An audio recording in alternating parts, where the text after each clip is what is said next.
रामराज लाना चाहते हैं, रामराज ये हमें अम्बेडकर वाला चाहिए, हमें संविधान लाना चाहिए। अरे रामराज तुम्हारा होगा, रामराज में दलितों का कोई लेना देना नहीं था। हमें मंदिर मस्जिद की लड़ाई नहीं लड़नी है, वहां से हमारे बच्चों का भविष्य नहीं होगा। कितने मंदिर होंगे देश के अंदर, करोड़ों मंदिर हैं, और क्या फायदा हो रहा है? हमें एक वर्ग के लोगों को फायदा हो रहा है? कुछ बताइए। कोरोना आया, सारे मंदिर में सारे भगवान बंद हो गए। अरे उनका कोई काम नहीं है, भगवान निष्क्रिय हो गया है, वो काम ही नहीं कर रहा है। बलात्कार होते हैं, कहाँ चला जाता भगवान? मर्डर हो रहे हैं, कहाँ चला जाता भगवान? हाँ, एक महिला मरने के बाद भी उसकी चिता को नहीं जलाना चाहते, कहाँ है भगवान? उनको तो नहीं देता कोई सजा। मंदिर में बैठ के बलात्कार हो रहे हैं, कहाँ है भगवान? रामराज में दलितों के लिए एजुकेशन नहीं थी, रामराज के अंदर। तो हमें रामराज नहीं चाहिए, हमें मंदिर नहीं चाहिए, हमें संविधान का राज चाहिए, हमें अम्बेडकर का राज चाहिए, अम्बेडकर की विचारधारा का राज चाहिए जिसमें सब लोग सुरक्षित हैं। आप धर्म की अफीम जो पी रखी है उस नशे को उतार लीजिए, चाहे ओबीसी समाज हो, चाहे SC ST समाज हो, चाहे और समाज हो। राम पे ही तो दवाई है उनकी, कोरोना की दवाई। एक रामदेव पे दवाई, एक राम पे दवाई है।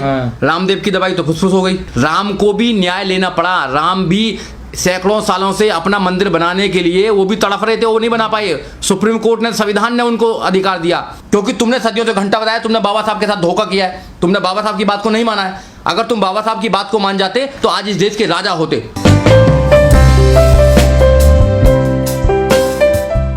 देखिए, जहां तक संविधान की बात है, संविधान के माध्यम से जो देश है वो सेकुलर स्टेट है। भारत जो है वो धर्मनिरपेक्ष देश है, और जब भारत सेकुलर स्टेट है तो सेकुलर स्टेट के जो प्रधानमंत्री हैं वो भी सेकुलर होने चाहिए।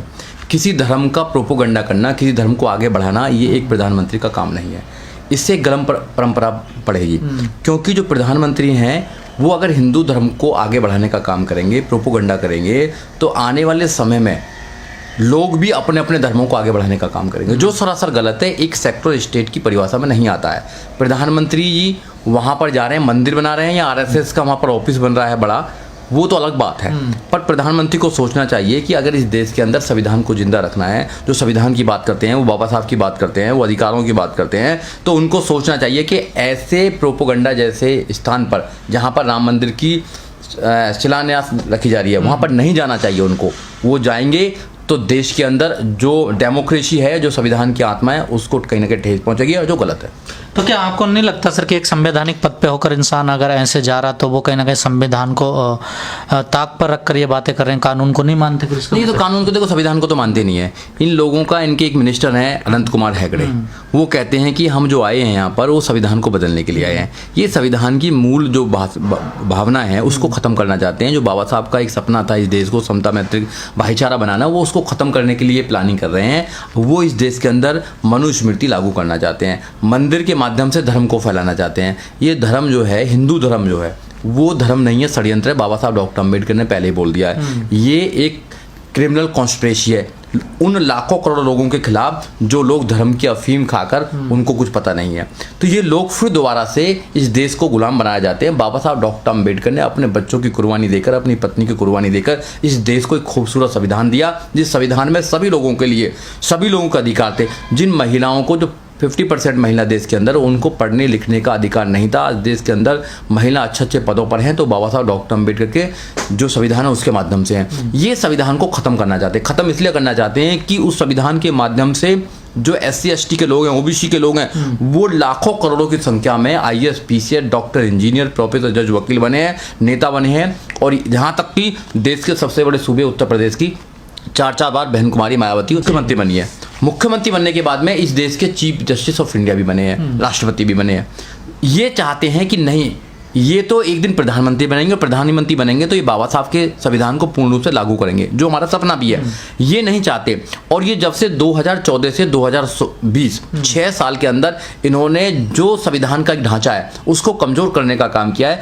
लगातार संविधान को कमजोर कर रहे हैं। ये संविधान की तो बात मानते ही नहीं है। ये इन्होंने सबको इन्फ्लुएंस कर लिया, चाहे जितनी भी ED है, आपका CBI है, सुप्रीम कोर्ट है, सब पे इन्फ्लुएंस है इन लोगों का। अपने इन्फ्लुएंस के माध्यम से ये सरकार के फेवर में जजमेंट कराते हैं, लोगों को डराते हैं, लोगों पे ED के छापे लगवाते हैं, और लोगों को खरीदने का काम भी करते हैं, सरकार अपनी बनाने। इट मीन्स कि कुछ भी हो जाए, सरकार बनानी है, सरकार बना के पूरे देश के धन को लूट लो, इनको फिर दोबारा गरीब बना दो, गुलाम बना लो, और जातिवाद का जहर पूरे देश में घोल दो, संविधान को खत्म कर दो, मनुस्मृति ला दो। मनुस्मृति में ब्राह्मण सबसे ऊपर है। तो ब्राह्मण अपने आप को श्रेष्ठ बनाने के लिए, एक जाति अपने आप को श्रेष्ठ बनाने के लिए ये सारा षड्यंत्र कर रही है। हम लोगों को समझना चाहिए, इस देश के जो मूल निवासी, इस देश के जो 85% बहुजन है, उनको समझना चाहिए चालाकी, मगर लोग समझ नहीं रहे। जब तक वो समझेंगे बहुत देर हो जाएगी। भाइयों, आज समझ जाओ, नहीं तो ये धर्म के नाम पर, मंदिर के नाम पर आपके बच्चों के भविष्य को खराब कर देंगे। लेकिन सर, पूरे देश में जब इतना बड़ा पैंडेमिक चल रहा है, महामारी चल रही है पूरे देश में, जब अस्पतालों की जरूरत है, देश में दवाइयों की जरूरत है, लोग मर रहे हैं, उस टाइम सरकार पूरा ध्यान अपना मंदिर बनाने में लगाई हुई है सर। देखो, मंदिर जो है, मंदिर एक आस्था के साथ साथ में इनकी एक फैक्ट्री भी है।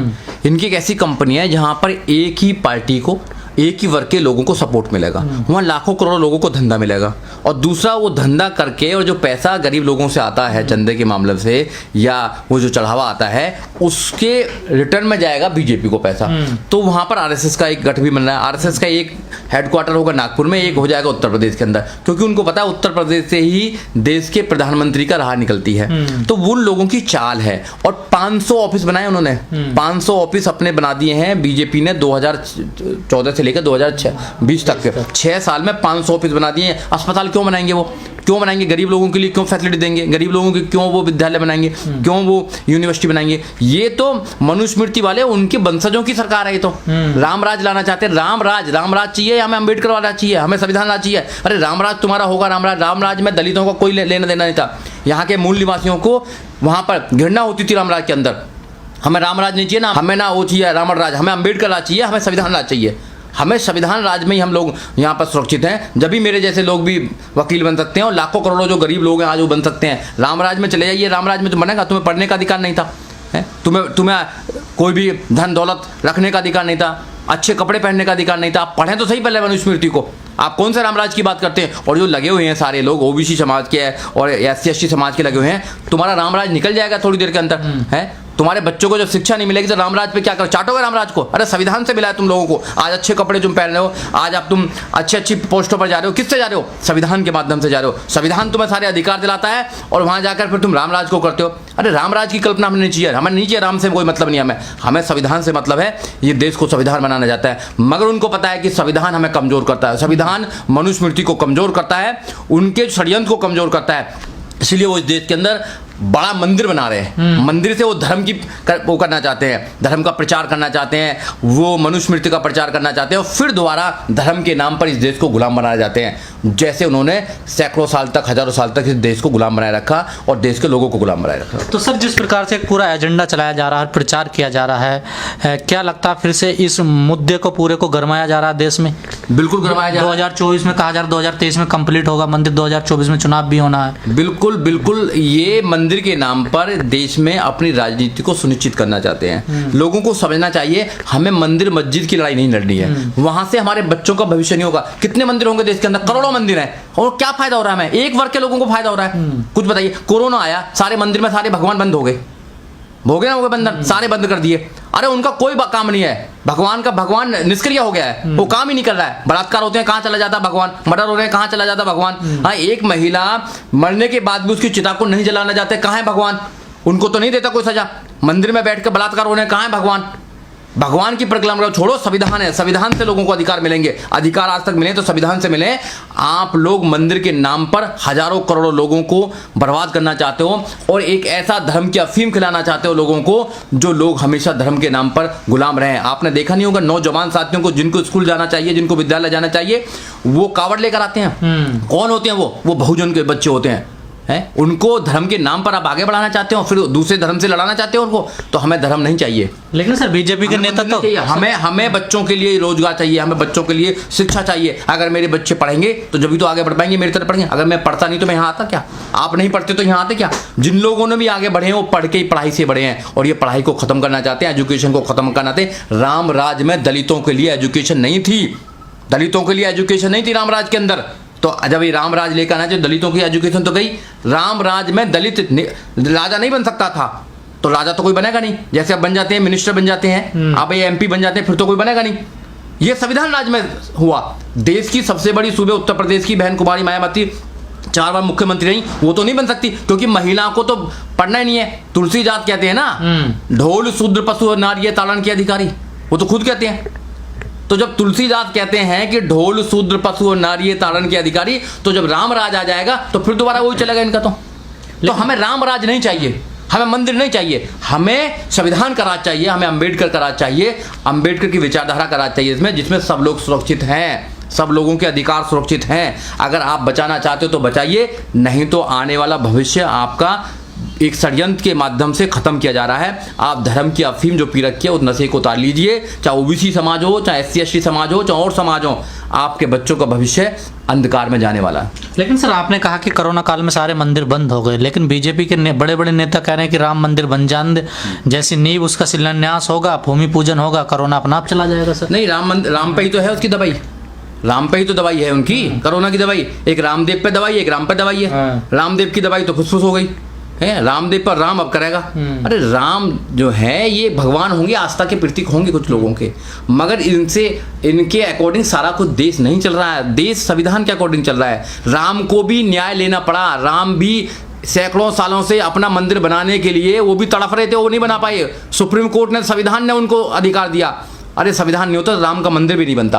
राम भी लाचार था अपना मंदिर बनाने के लिए।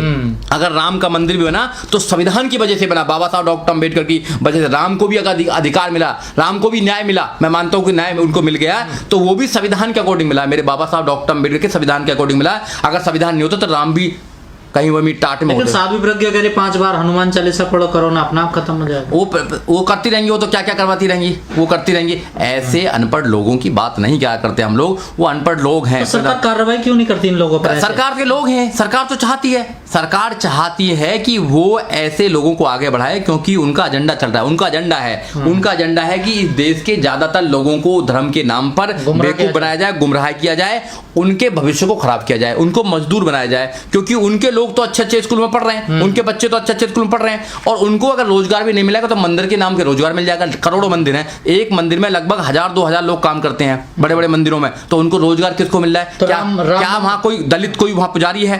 क्या वहां कोई ओबीसी पुजारी है वहां पर?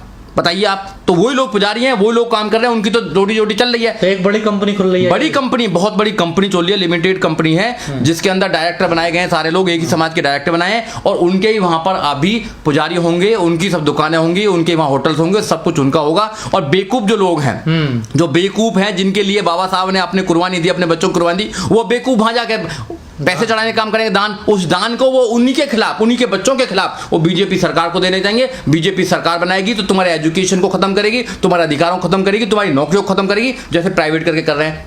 तुम फिर घंटा बजाते रहना, क्योंकि तुमने सदियों से घंटा बजाया, तुमने बाबा साहब के साथ धोखा किया है, तुमने बाबा साहब की बात को नहीं माना है। अगर तुम बाबा साहब की बात को मान जाते तो आज इस देश के राजा होते। तुमने नहीं माना बाबा साहब की बात को, तुमने एजुकेशन को नहीं पकड़ा। आप एजुकेशन को पकड़ लेते। मैं तो बार बार भी कहता हूं कि आप अपने जो थाली खाते हो, जिस थाली में खाना खाते हो, थाली बेच दो, मगर अपने बच्चों को एजुकेशन दो। अपने बच्चों को एजुकेशन दुनिया के अंदर बदलाव करने का एक महत्वपूर्ण एक रास्ता है, एक दिशा है। Education is powerful. एजुकेशन से बड़ी दुनिया में कोई चीज नहीं है। अगर आप एजुकेशन हो जाएंगे और बाबा साहब को पढ़ लेंगे और विचारधारा के साथ एजुकेटेड हो जाएंगे, तो दुनिया में तुम पर कोई भी अत्याचार नहीं कर सकता। अत्याचार इसलिए हो रहा है क्योंकि तुमने बाबा साहब की विचारधारा को नहीं पढ़ा।